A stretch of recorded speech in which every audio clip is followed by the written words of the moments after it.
Hello, my name is Dina Jackson, and today I am back speaking with a wonderful author. She is a healer. She is a certified somatic experiencing trauma practitioner, psychotherapist, PhD, and clinical nurse. Please welcome Dr. Teresa Marsh. Hi, Teresa. Hi, Dina. And that's right. That's what we're chatting about. Today we're chatting about your new book, The Courage of a Nation. It's an amazing book. I have my copy that you sent me, and we're here. We've been breaking it down week by week, chapter by chapter. And today we're going to be discussing chapter 12, which is called An Indigenous Healing and Seeking Safety Circle. These circles saved my life. And that's a powerful title just to get started here. And I certainly love everything that you've been sharing throughout this, and I love your enthusiasm as well. I think that's really coming through in your writing and just in our conversations. So yeah, let's dive into 12. You open up with a quote for this, and I was wondering if you could share that quote with us today. Oh, absolutely, Dina.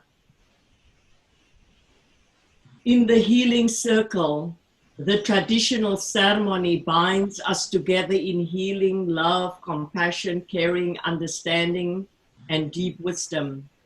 We begin to realize that our collective healing, love, and compassion are far greater than our wounds. So another quote by me.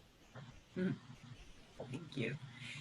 And in this chapter, you talk about these seeking safety circles, and it really feels like you're inviting the reader into the circle in this chapter. That's the best way that I would describe it. It's really, really beautifully written.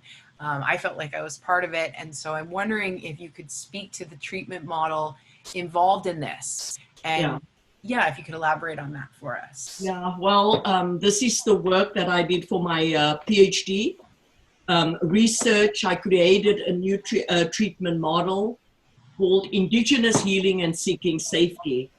And so the seeking safety component of the model is the work of Dr. Teresa Naseba. And I just want to honor Lisa at this point because seeking safety treatment was the first treatment model to treat PTSD and addiction integratively. And it was launched in 2003. And from 2003 to date, it's hit the entire world, the entire globe. I don't think there's a place in the globe where people are not familiar with Dr. Teresa Naseba's seeking safety model. And the seeking safety model, as I said, for the first time, we treated trauma and addiction integratively. This is what we wanted as healthcare professionals for years because they are twins. They need to be treated together. She did an excellent job. She didn't leave a stone unturned. So it's 25 sessions in the manual. And each and every session has a interpersonal component, cognitive component, behavioral, and a case management component. So it's not bringing people in she didn't call it sharing circles, of course, it was group psychotherapy, bringing people into a group, again, teaching them about their PTSD, what is happening in their bodies, what does it look like, what does it feel like, and then teaching them a little bit about the addiction, but always talking about the two together, how the one is interrelated into the other. And then at the end of that sessions, 1.5 to 2 hours group therapy, there's tools. She gives them tools how to deal with it, how to deal with their PTSD, how to deal with their addiction. And like I said, she didn't leave a stone unturned. There's so many beautiful topics. Anything that you can think about. What kind of challenges would people have with trauma? What type of challenges would people have with substance use, right? Everything she thought like, asking for help was one of the sessions.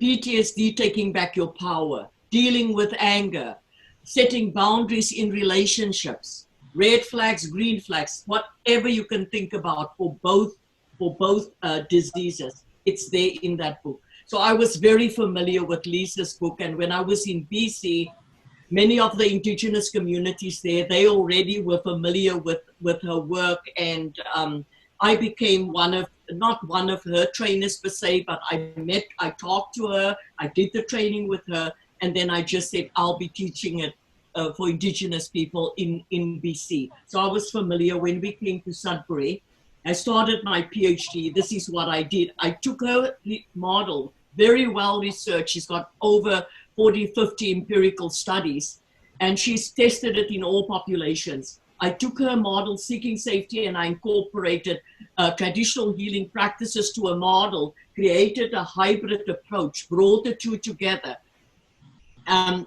which I term the concept of two-eyed seeing. And two-eyed seeing was brought forth by Elder Albert. He was in residential school from Nova Scotia, and he said that two-eyed seeing means to be able to see from the one eye with the strength and wisdom of indigenous ways of knowing, and with the other eye with the strength and wisdom of Western ways of knowing, that we need both to bring it together so that we can bring healing for all.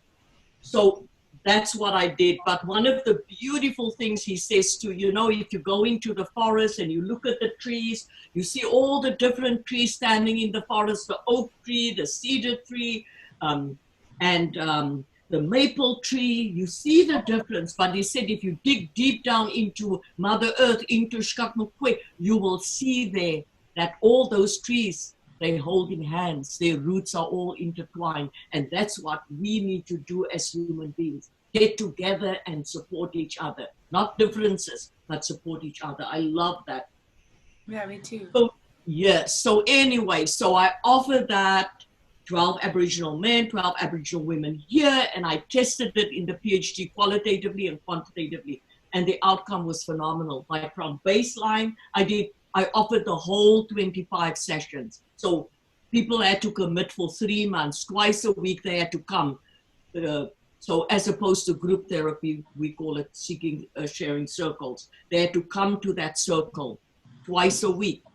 So I trained Indigenous facilitators, 2 for each group, male and female group, to do the training and that.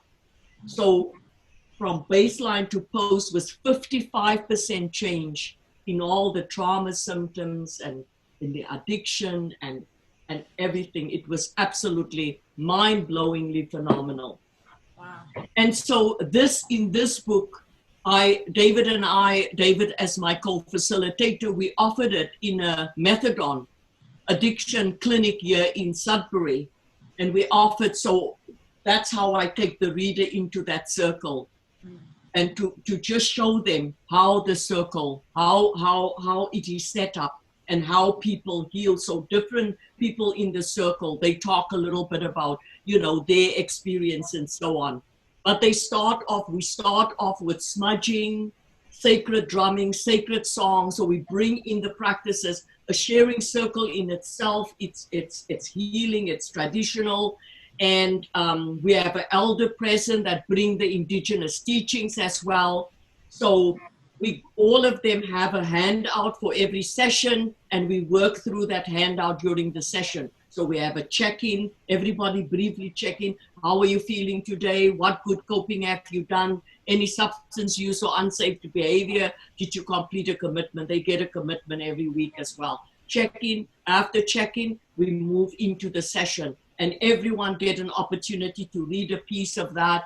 We discuss it, we talk about it. So it's all the information about trauma, addiction, and then we talk about, now that we know that, how do we manage that aspect of our recovery? What do we do? So we talk about that. It's all in the session. And then in the end, we do a checkout. How did you like the session? What did you get out of the session? And then we do we all decide what commitment we want to do for that week. So when we come back the next week, as with the check-in, we check in. We did our commitment, whether it was taking good care of ourselves, whether it was calling an elder, whether it was, going to a yoga session, going to church, or whatever that commitment is, we talk about that. So we look at each other, we support each other But the biggest thing is that collective healing in that circle. Because this healing circle has healing power. In this circle, no one is above you, below you, or anything like that. And we support each other. And people begin to learn, oh, I'm not alone. Jim is going through what I'm going through. This one is going through what I'm going through.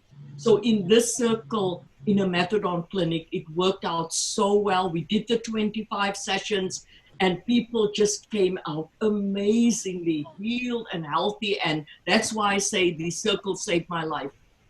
Because once you've gone through those 25 sessions, right, you can't go wrong. All you have to do now, you've got all the tools, you've received the tools, you just have to do the work.